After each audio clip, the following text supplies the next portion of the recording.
بسم الله الرحمن الرحيم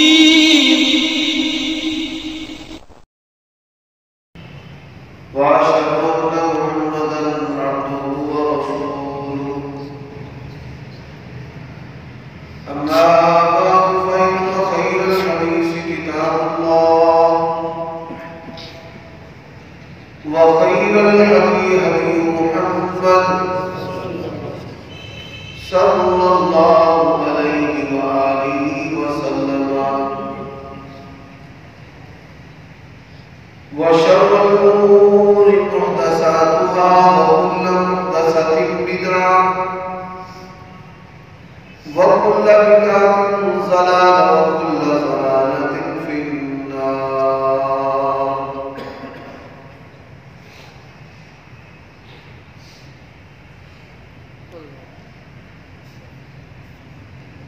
اللهم صل وسلم على نبينا محمد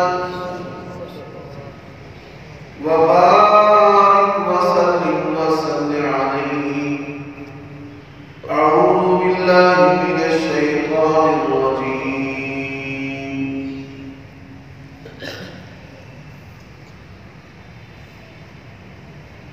يا أيها النبي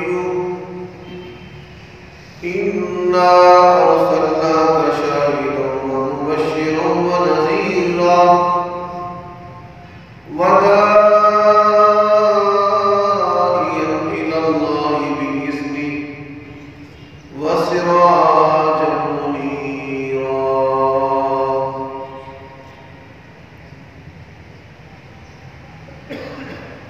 عیوب اور نقائص سے پاکیزہ تمام قسم کی حمد و ثنا اللہ وحدہ لا شریک لہ کے لیے. آواز تھوڑی کم کرو. اور درود و سلام شفیع للمذنبین خاتم النبیین رسول کریم رؤوف الرحیم صلی اللہ علیہ وآلہ وسلم کی ذات اقدس پر.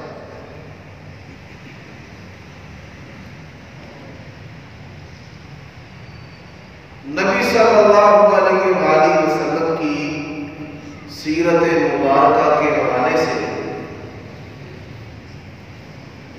گزشتہ خطبات جمعہ سے سلسلہ وار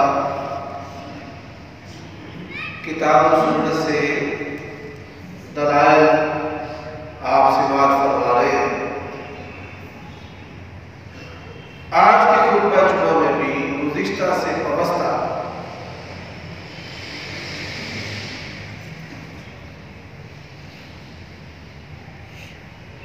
نبی علیہ السلام آپ کی دعائیں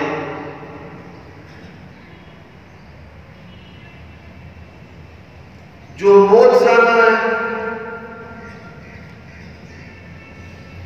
اللہ تبارک و تعالی نے ان دعاؤں کے ذریعہ نبی علیہ السلام کی سچائی کو حقانیت کو ثابت کیا اور صحابہ کرام اور امت نے ان دعاؤں سے بڑے فوائد اٹھائے.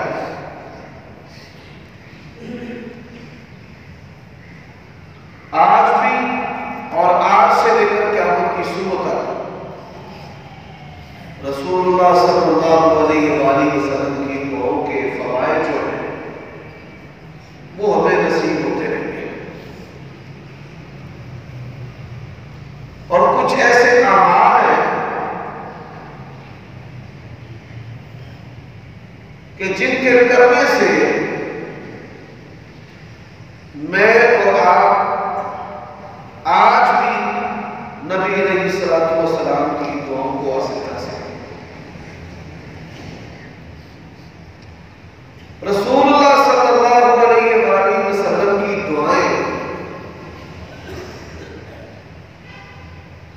کتنی جلد قبول ہوتی تھی. آپ صلی اللہ علیہ وآلہ وسلم کی ذات کی طرح یہ بھی بے مثل و بے مثال ہے. اور گزشتہ خطبہ جمعہ میں آپ سن چکے ہیں کہ آپ صلی اللہ علیہ وآلہ وسلم کسی کافر کو بددعا دیتے تو وہ کتنی جلد قبول ہوتی، اور اگر کسی مسلمان کے لیے نبی علیہ السلام کی زبان اقدس سے بددعا نکل جاتی تو نبی علیہ السلام نے اللہ تعالیٰ سے یہ بات طے کی کہ اے اللہ میری اس بددعا کو مسلمان کے لیے دعا بنا.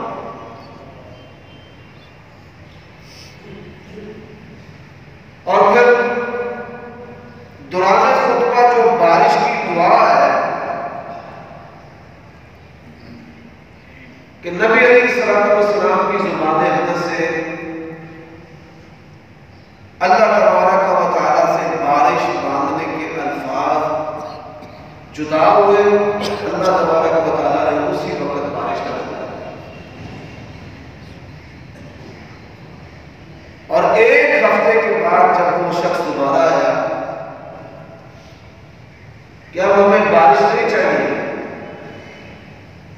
تو نبی علیہ السلام نے اللہ تعالیٰ سے کہا کہ یا اللہ اس بارش کو ہٹا لے. اللہم حوالینہ ولا علینا. تو اس سے آگے ہم کہتے ہیں ہمارے بیٹھے ہوئے مدینے کا جو مطلع ہے وہ چھتری کی طرح بالکل صاف ہو گیا. اطراف میں تو بارش ہو رہی ہے لیکن مدینہ میں ایک بوند بھی بارش کی نہیں. اللہ نے اس کو روک دیا فوراً.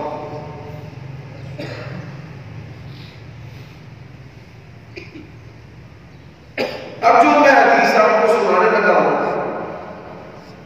یہ صحیح مسلم کی حدیث ہے. اس حدیث میں جہاں نبی علیہ السلام کی دعا ہے وہاں معاشرتی طور پر ہمارے لیے بڑی نصیحت ہے.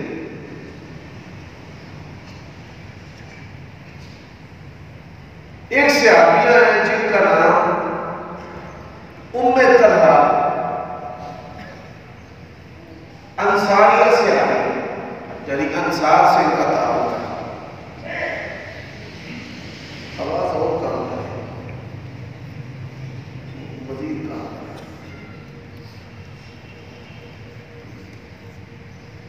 ان کا بچہ بیمار تھا، بیٹا.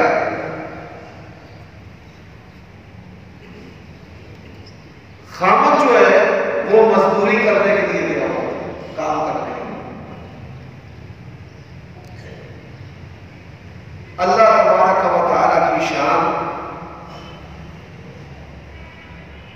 بچہ جو ہے وہ فوت ہو گیا. خامد کے گھر آنے کا وقت ہو گیا. اس نے سوچا کہ اگر میں نے اپنے خامد کو بتایا کہ تیرا بیٹا فوت ہو گیا تو وہ آرام نہیں کر سکے گا. اس کی راحت کی خاطر آرام کے لیے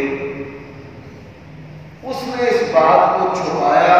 اور چھپایا کیسے انداز سے کہ جب خامد گھر آیا اس نے پوچھا کہ بیٹا کیسا ہے. ام طلحہ نے کہا کہ راحت آ گئی. جب زندگی نہیں ہے تو جو بیماری کی تکلیف ہے وہ کیسے ہو. حدیث میں آتا ہے سیدہ فاطمہ رضی اللہ تعالی عنہا نبی صلی اللہ علیہ وآلہ وسلم کے پاس آئی. آپ کی بیماری اور تکلیف سے اتنا پریشان ہو گئی. نبی علیہ السلام نے اپنی بیٹی کی پریشانی کو جب دیکھا تو فرمایا لیس علی ابیک قرب بعد اليوم. آج کے دن کے بعد تیرے باپ پر کوئی تکلیف نہیں. وہ فرماتی ہیں میں نے تو یہ سمجھا کہ نبی علیہ السلام صحت مند ہو جائیں گے، لیکن اللہ کے نبی علیہ السلام کی بات کا مقصد یہ تھا کہ جب زندگی نہیں رہے گی تو تکلیف کیسے. تو انہوں نے پوچھا بچے کا کیا حال ہے؟ کہا راحت. رات اس نے آرام کیا، میاں بیوی کا جنسی تعلق بھی قائم ہوا، وہ اپنے خاوند کے آرام کے لیے اپنا جگرا اور حوصلہ بڑھا کر کے سب کچھ برداشت کر رہے۔ جب صبح ہوئی تو اس نے رونا شروع کر دیا۔ کام جانے سے پہلے ام طلحہ رو رہی ہے۔ ابو طلحہ کہتے ہیں کیوں رو رہی ہے؟ بچہ فوت ہو گیا۔ کیسے فوت ہو گیا؟ کب فوت ہو گیا؟ ام طلحہ کہنے لگی کہ آپ کے کام پر آنے سے پہلے فوت ہو گیا۔ اب ابو طلحہ اتنے غصے میں آ گئے، کہتے ہیں مجھے کیوں نہیں بتایا؟ وہ کہنے لگی میں نے اللہ کی قسم ہے آپ کے سکون اور آرام کے لیے آپ کو نہیں بتایا۔ ہماری بیویاں کیا کرتی ہیں جب ہم کام سے، ملازمت سے، تجارت سے، مزدوری سے گھر واپس آتے ہیں، پہلے تو انہوں نے گھر کی ہر چھوٹی بڑی شکایت، تیری امی نے یہ کہا، تیرے والد نے یہ کہا، تیرے بھائی نے یہ کہا، تیری بہن نے یہ کہا، ہمسائی نے یہ کہا، پوری رپورٹ دینی جس سے گھر کی تباہی پھرے۔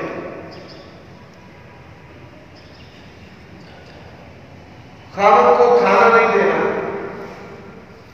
اس کے گھر آنے کے وقت اس کو جلی کٹی سنانی ہے، بجائے کہ وہ تھکا مندہ ہے اس کا غم دور کرے، اس کو حوصلہ دے، اس کی خدمت کرے، اس کے سامنے کھانا رکھے۔ تو کئی عورتیں جو ہیں وہ سر باندھ لیتی ہیں، برتن گرانا شروع کر دیتی ہیں، سارا دن کام نہیں کرے گی، پڑی رہے گی، سوئی رہے گی، خاوند آئے گا اس کے سامنے، محنت ہو رہی ہے، صفائی ہو رہی ہے، برتنوں کی دھلائی ہو رہی ہے۔ اب وہ کوئی کام کہتا ہے تو ساتھ ہی لڑ پڑتی ہے کہ تجھے نہیں پتا میں یہ کام کر رہی ہوں، میں کچھ فارغ ہوں۔ تو یہ بری غیر تربیت یافتہ عورتوں کی علامت ہے۔ جو اللہ کی نیک بندیاں ہیں ان کا یہ وصف ہے کہ وہ اپنے خاوندوں کو حوصلہ اور تسلی دیتی ہے، ان کے غم کو اٹھاتی ہے۔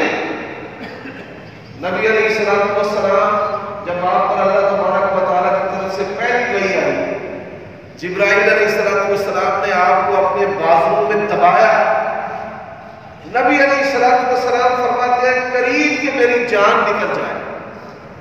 واپس آئے، اپنی بیوی کو سارا واقعہ سنایا تو اس نے سیدہ خدیجہ ام المؤمنین رضی اللہ تعالی عنہا نے کیا کہا؟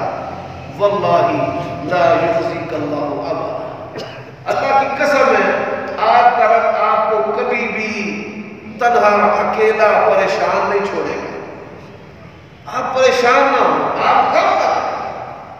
اب یہ اس حدیث کے اندر ہمارے لیے، ہماری بیٹیوں کے لیے سبق اور نصیحت ہے۔ اب یہ دونوں میاں بیوی جھگڑتے ہوئے نبی صلی اللہ علیہ وآلہ وسلم کے پاس آئے۔ ابو طلحہ نے اپنی بیوی کی شکایت لگائی کہ یہ کتنی سنگ دل ہے کہ بچہ فوت ہو گیا ہے، اس نے مجھے بتایا نہیں، ساری رات پڑا رہا، اس نے ساری رات نہیں بتایا، صبح جا کر مجھے خبر دی۔ اس نے نبی علیہ السلام کو کہا یا رسول اللہ، اس ذات کی قسم ہے جس نے آپ کو سچا رسول بنایا ہے، میں نے اپنے خاوند کے آرام کے لیے یہ کام کیا۔ رسول اللہ صلی اللہ علیہ وآلہ وسلم بڑے خوش ہوئے۔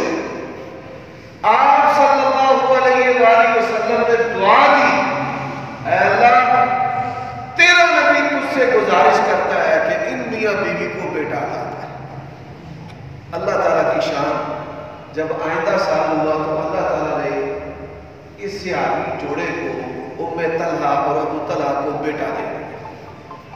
اب بیٹا جو ہے جب پیدا ہوا تو اس کو گٹی دینے لگے، کچھ کھلانے پلانے لگے۔ اس نے کہا خبردار کوئی چیز بھی میرے بیٹے کو نہ کھلانا نہ پلانا، میرے بیٹے کے منہ اور پیٹ میں سب سے پہلے اگر کوئی چیز چاہے گی تو نبی علیہ السلام کا جواب جو ہے وہ جو یہ نبی علیہ السلام کی دعا سے پیدا ہوا ہے، رسول اللہ صلی اللہ علیہ وسلم کی دعا سے. اور نبی علیہ السلام کے پاس لے کر آ گئی، یا رسول اللہ میرا یہ بیٹا مجھے رب نے دیا ہے، آپ کی دعا سے دیا ہے، تو میں یہ چاہتی ہوں کہ آپ اپنے دعا مبارک سے اس کو گٹی. نبی علیہ السلام نے کھجور اپنے منہ میں چبائی اور اپنے لعاب کے ساتھ وہ کھجور اس بچے کے منہ میں ڈال دی. وہ بچہ جو ہے وہ پچاٹے لگا کر جو ہے وہ کھجور کھانا شروع ہو گیا. حدیث میں ہے فضحک النبی صلی اللہ علیہ وسلم، نبی علیہ السلام اس بچے کے کھجور کھانے کے انداز سے بڑا مسکرائے، اور آپ نے فرمایا یہ دیکھو انصاری اور انصاریوں کے بچے جو ہیں یہ کھجور سے کتنی محبت کرتے ہیں کہ بڑے مزے سے یہ بچہ کھجور کھا رہا ہے. تو یہ واقعہ جو ہے اس بات کی بین دلیل اور ثبوت ہے کہ اللہ تبارک و تعالیٰ نے صحابہ کرام کو اولادوں سے نوازا ہے، بیٹوں سے نوازا ہے، تو نبی علیہ السلام کی دعا کی وجہ سے. اب دوسرا ایک واقعہ، یہ حدیث بھی صحیح مسلم میں ہے. اس حدیث کو سنانے سے پہلے میں بطور تمہید کے ایک واقعہ آپ کو عرض کرنا چاہتا ہوں. نبی صلی اللہ علیہ وآلہ وسلم 13 سال مکہ میں زندگی گزارنے کے بعد اللہ تعالیٰ کے حکم سے مدینہ ہجرت کر کے آئے. جب آپ مدینہ تشریف لائے تو مدینہ کے اندر جو مسلمان تھے انصاری، انہوں نے نبی علیہ السلام کے رہنے سہنے، کھانے پینے، ان کے بستروں کا، گھر کی چیزوں کا انتظام کر دیا. ابو ایوب الانصاری رضی اللہ تعالی عنہ کے گھر میں نبی علیہ السلام کی رہائش تھی. بعض صحابہ نے برتن دیے، بعض نے بستر دیے.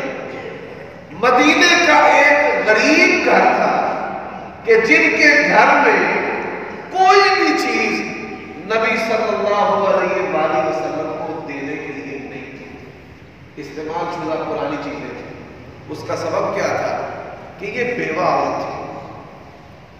اللہ تبارک و تعالیٰ کی شان کہ اس کو ایک ترکیب سوچی، یہ اپنی ایک قیمتی چیز جو ہے وہ لے کر نبی علیہ السلام کے پاس آ گئی. نبی علیہ السلام کو کہتی ہے یا رسول اللہ میں غریب عورت ہوں، میں آپ کو ایک تحفہ دینا چاہتی ہوں، آپ مجھ سے وعدہ کریں کہ وہ تحفہ مجھے واپس نہیں کرے. نبی علیہ السلام غریبوں کا خیال رکھنے والے تھے. آپ صلی اللہ علیہ وسلم نے فرمایا میں واپس نہیں کروں گا. اس نے اپنے چھوٹے سے بچے کی انگلی پکڑ کر، جس کی عمر 4-5 سال تھی، حضرت انس رضی اللہ تعالیٰ عنہ کہا یا رسول اللہ میں یہ بچہ آپ کو تحفے کے طور پر دے رہی ہوں، یہ آپ کی خدمت کرے گا. حضرت انس رضی اللہ تعالیٰ عنہ کہتے ہیں 10 سال میں نے نبی علیہ السلام کی خدمت کی، بالغ ہونے تک 10 سال. آپ صلی اللہ علیہ وآلہ وسلم مجھے کام بھیجتے، میں باہر گلی میں بچوں کے ساتھ کھیلنا شروع کر دیتا. رسول اللہ صلی اللہ علیہ وسلم کہتے ہیں میں نے اس کو فلاں کام بھیجا تھا، ابھی تک آیا نہیں. جب آپ باہر نکلتے اور مجھے کھیلتا ہوا دیکھتے تو رسول اللہ صلی اللہ علیہ وآلہ وسلم مجھے دیکھ کر مسکراتے.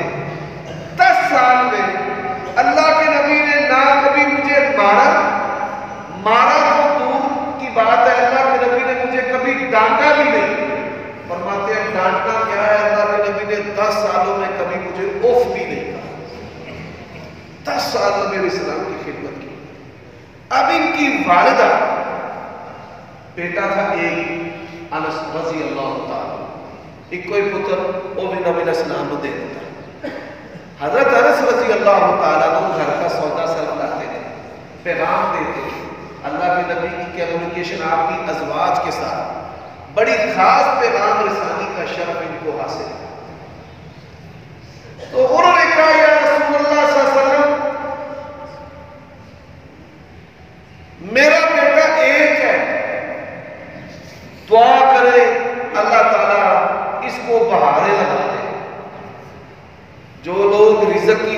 کا شکار ہے، جن کے پاس اولاد نہیں ہے، یہ دعا ہے صحیح بخاری میں، یہ نبی علیہ السلام کے الفاظ ہیں، اس کو یاد کر لیں۔ ہم کیسے اللہ کے بندے ہیں اور کیسے محتاج ہیں، محتاج بھی ہیں اور غافل بھی ہیں۔ محتاج ہو اللہ سے، اس کو غافل نہیں ہونا چاہیے۔ جب مانگے زبان، دل اور دماغ جو ہے وہ یکجا ہونا چاہیے، حاضر ہونا چاہیے کہ ہم اپنے رب سے کیا مانگ رہے ہیں۔ تو نبی علیہ السلام نے دعا دی، اللہم اکثر مالہ وولدہ وبارک لہ فیما آتیتہ۔ اے اللہ، انس کے مال میں بھی برکت دے، اولاد میں بھی برکت دے، اور جو چیز تو نے اس کو عطا کی ہے نا اللہ، اس میں بھی برکت دے۔ حضرت انس رضی اللہ تعالیٰ عنہ فرماتے ہیں، نبی علیہ السلام کی یہ دعا مجھے کیسے لگی؟ فرماتے 100 کے قریب میرے بیٹے بیٹیاں پوتے پوتیاں، کتنے؟ 100 کے قریب، اور فرماتے ہیں مال کتنا ہے مجھے پتہ ہی نہیں، جس باغ کو میں خرید لیتا ہوں، لوگوں کا باغ سال میں 1 مرتبہ پھل دیتا ہے، اور میرا باغ نبی علیہ السلام کی دعا کی برکت کی وجہ سے سال میں 2 دفعہ پھل دیتا ہے۔ یہ حضرت انس رضی اللہ عنہ، اور پھر محدث اور علماء صحابہ کرام میں حضرت انس رضی اللہ تعالیٰ عنہ کا شمار ہوتا ہے۔ یہ نبی علیہ السلام کی دعا۔ آپ نے جب اس کو پڑھنا ہے اپنے لیے تو کیسے پڑھنا ہے؟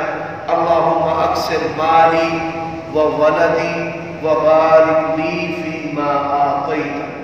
سارے پڑھے، اللہم اکثر مالی وولدی وبارک لی فیما آتیتہ۔ یہ مسنون دعا ہے، اور نبی علیہ السلام کے زبان اقدس سے نکلے ہوئے مبارک کلمات ہیں، اس کو آپ یاد کر لیں اور کثرت کے ساتھ پڑھیں۔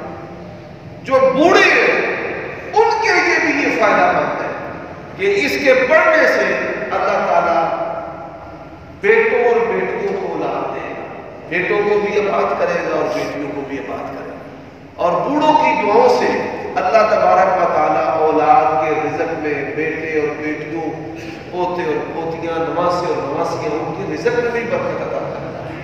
اور پھر اللہ تعالیٰ نے جو انسان کو خوبیاں عطا کی ہیں، سمات ہے، بصارت ہے، قوت گویائی ہے، آپ دیکھیے بعض جو بوڑھے ہونے کے باوجود ان کی زبان صاف اور ستھری ہوتی ہے، ان کے دانت بہترین طریقے سے کام کرتے ہیں۔ اگر آپ یہ خوبیاں اپنے پاس رکھنا چاہتے ہیں تو یہ الفاظ ضرور پڑھیں، وبارک لی فیما آتیتنی۔ اللہ جو بھی خوبی، طاقت، قوت تو نے عطا کیا ہے اس کے اندر اللہ مجھے برکت عطا کرے۔ اب تیسرا واقعہ ہے نبی علیہ السلام کی دعا۔ رسول اللہ صلی اللہ علیہ وآلہ وسلم کے جو چچا تھے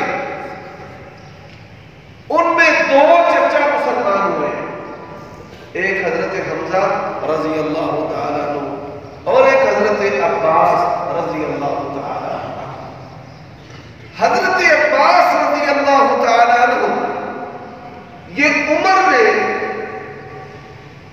نبی علیہ السلام کے قریب تر تھے، 2 یا 3 سال بڑے تھے۔ کسی آدمی نے حضرت عباس رضی اللہ تعالیٰ عنہ سے پوچھا، آپ بڑے یا رسول اللہ بڑے؟ آپ جواب سن کر حیران ہو جائیں گے کہ چچا ہونے کے باوجود انہوں نے اللہ کے نبی علیہ السلام کو کیسے مانا ہے۔ فرماتے ہیں عمر میری زیادہ ہے لیکن بڑے رسول اللہ صلی اللہ علیہ وسلم، عمر تو میری زیادہ ہے، بڑے۔ حضرت عباس رضی اللہ تعالیٰ عنہ ان کو یہ شرف بھی حاصل ہے، ان کے 11 بیٹے تھے، 11 کے 11 بیٹوں کو صحابی ہونے کا شرف حاصل ہے۔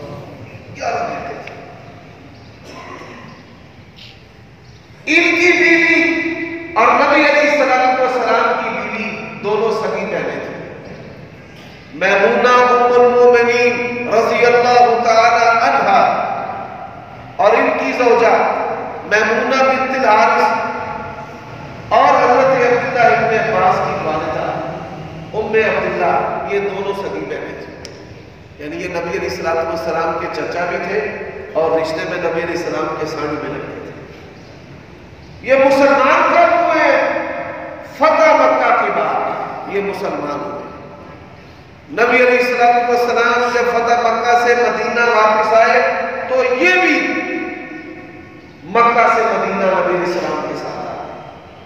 آپ صلی اللہ علیہ وآلہ وسلم ان کی بڑی عزت کرتے تھے۔ کیوں؟ کہ نبی علیہ السلام کے بزرگوں میں سے یہ نبی علیہ السلام کے جو چچا تھے، یہ واحد چچا زندہ تھے جو مسلمان بھی اور زندہ تھے۔ نبی علیہ السلام ان کی بڑی عزت کرتے تھے، باپ کی طرح رسول اللہ صلی اللہ علیہ وسلم ان کی عزت کرتے تھے۔ ان کے بیٹے عبداللہ ابن عباس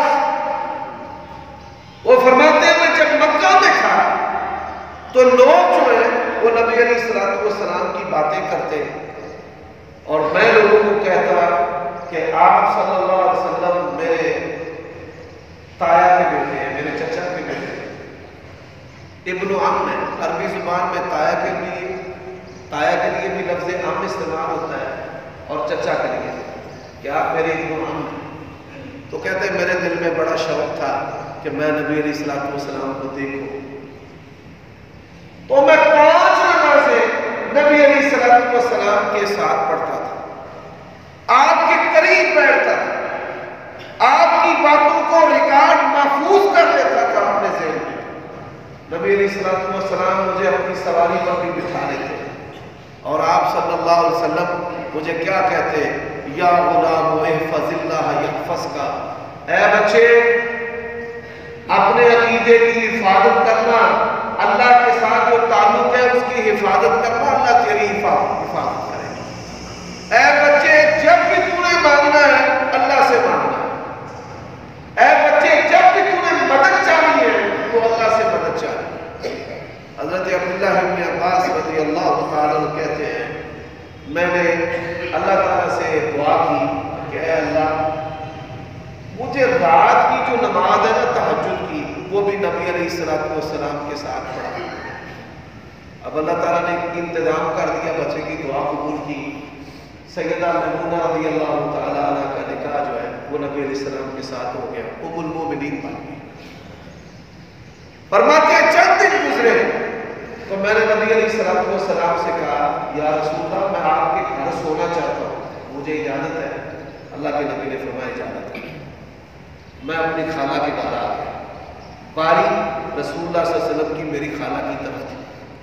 اللہ کے نبی صلی اللہ علیہ وسلم آئے، السلام علیکم کا بیوی کا حال پوچھا، اس سے کچھ دیر بیٹھ کر باتیں کی۔ یہ حدیث جو حضرت عبداللہ ابن عباس نے بیان کی ہے 500 مسائل علماء نے اس میں سے اخذ کی، 500 مسائل۔ حضرات آپ یہ سن کر حیران ہو گئے، نبی علیہ السلام جب فوت ہوئے نا تو حضرت عبداللہ ابن عباس کی عمر 10 سال تھی۔ حضرت ابو بکر صدیق رضی اللہ تعالیٰ عنہ جب فوت ہوئے تو ان کی عمر 12 سال کی یا 13 سال۔ حضرت عمر جب خلیفہ بنے ابھی یہ بالغ نہیں ہوئے تھے، نابالغ تھے، بالغ نہیں ہوئے تھے۔ حضرت عمر نے ان کو اپنا مشیر خاص بنا، مشیر خاص پرسنل سیکرٹری بھائی جان مشورہ کرنے کے لیے۔ عبد الرحمن میں آپ کو تک چڑھ گیا، وہ فرمانے لگے حکومت آپ بچوں کا کھیل سمجھتے ہیں کہ چھوٹا سا بچہ آپ نے مشیر بنایا، کیوں بنایا؟ سنیے، فرماتے ہیں جب میں اپنی خالہ کے گھر گیا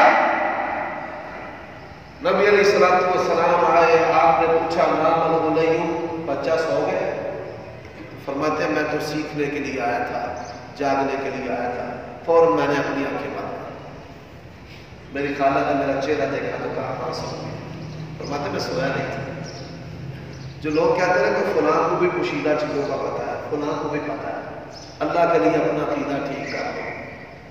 نبی کی بیوی سے بڑھ کر کوئی ولی نہیں، اور غیب کی خبریں اللہ نے اپنے نبی کو عطا کی ہے تو بذریعہ وحی عطا کی۔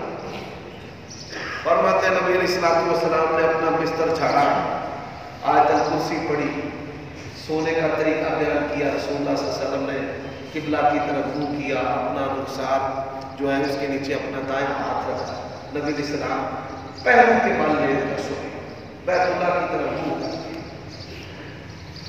فرماتے ہیں پھر نبی علیہ السلام کی سانسوں سے پتہ چل گیا کہ آپ صلی اللہ علیہ وسلم جو ہے اب نیند میں چلے گئے۔ لیکن یہ بات یاد رکھیے، آپ نبی علیہ السلام کی سیرت کو سن رہے ہیں، اللہ کے نبی اور عام انسان میں جہاں سینکڑوں فرق ہیں، ان میں ایک فرق یہ بھی ہے کہ ہم سوتے ہیں ہمارا وضو ٹوٹ جاتا ہے، ہمارا دل بھی سوتا ہے۔ نبی علیہ السلام جب سوتے ہیں تو آپ کا دل نہیں سوتا، نبی علیہ السلام کا جو وضو ہے وہ قائم رہتا ہے۔ یہ بھی نبی اور رسول کے خصائص میں سے۔ تو نبی علیہ السلام سو گئے، فرماتے ہیں رات کے تیسرے پچھلے پیر میں نبی علیہ السلام بیدار ہوئے۔ آپ نے سورۃ آل عمران کا آخری رکوع پڑھا، ان فی خلق السماوات والارض واختلاف اللیل والنہار، وضو کیا، 2 رکعتیں پڑھی۔ جب آپ نے سلام پھیرا تو میں پیچھے کھڑا تھا، نبی علیہ السلام بڑے متاثر ہوئے، فرمایا تو رات کی اس وقت تو میرے ساتھ کیوں نہیں کھڑا ہوا؟ اب بعد باپ کا بعد اب بیٹا ہے، اس نے کہا یا رسول اللہ آپ اللہ کے نبی رسول ہیں، میں آپ کی برابری تو نہیں کر سکتا، میں بھی آپ کی برابری کر سکتا۔ نبی علیہ السلام 2 رکعتیں پڑھنے کے بعد پھر لیٹ گئے۔ یہ تہجد کا ایسا طریقہ ہے کہ جس پر صرف نبی قادر ہے، آپ اور میں نہیں۔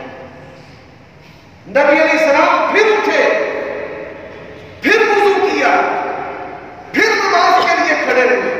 فرماتے ہیں میں آپ کے بائیں طرف، کھبے پاسے بائیں طرف کھڑا ہوا تھا، اللہ کے نبی نے نماز بھی مجھے کان سے پکڑ کر اپنے دائیں طرف کر دیا۔ سلام پھیرا، فرمایا کہ تو دائیں طرف کیوں کھڑا ہوتا ہے یا رسول اللہ؟ بائیں طرف کیوں کھڑا یا رسول اللہ؟ سجا پاسا بٹے دا بزرگ دا آپ کا، میں تو نہیں کھڑا ہو سکتا۔ فرمایا نہیں، شریعت کا مسئلہ ہے، ایک امام ایک مقتدی، امام بائیں طرف ہوگا اور مقتدی دائیں طرف، ٹھیک ہے۔ فرماتے اللہ کے نبی پھر لے، جب لیٹے تو میں نے کیا کیا، آپ کے لوٹے میں جو وضو والا لوٹا برتن تھا اس میں نے پانی ڈال دیا کہ میں خدمت کروں گا، میرے ساتھ خدمت کرنے کے جذبے سے۔ فرماتے ہیں نبی علیہ السلام نے وضو کے لیے جب لوٹا پکڑا تو فرمایا اس میں پانی کس نے ڈالا ہے؟ میمونہ آپ نے ڈالا ہے؟ یا رسول اللہ میں نے تو نہیں ڈالا۔ ہاں بھائی چھوٹو تو نے ڈالا ہے؟ جی ہاں میں نے ڈالا۔ کیوں؟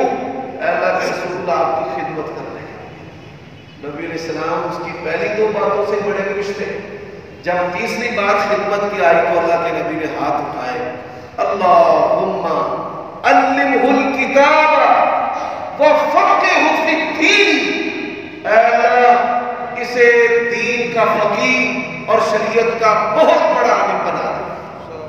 نبی علیہ السلام تہجد کی دعا تھی، وہ فرماتے ہیں پھر دعا لاتے اور قرآن کا ماہر ہونے کی وجہ سے حضرت عمر رضی اللہ تعالیٰ عنہ نے ان کو اپنا مشیر بنایا اور پھر صحابہ کرام کو جمع کیا۔